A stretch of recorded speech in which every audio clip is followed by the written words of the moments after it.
ल आज छुट्टीको दिन टक्क पारेर हामी बनाउँदैछौँ पुलाउ टक्क पाकिसक्यो।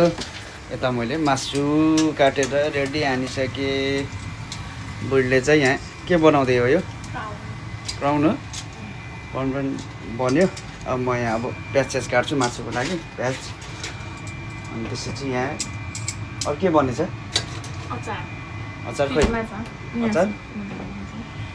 अचार पनि बन्यो। अब बन्दैछ मासु। उ त्यो के हो? यो त मसला मासुमा हाल्ने मसला।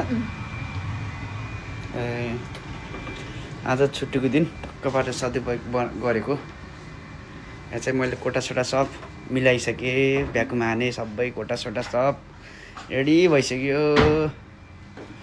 बिदाको दिन हल्का सफाइ गर्नुपर्छ होइन त। अब चाहिँ म प्याज काट्नु पऱ्यो होइन। प्याज काटेर मासु चाहिँ म बनाउँछु। अब कस्तो भएको छ त ल हेरौँ है त।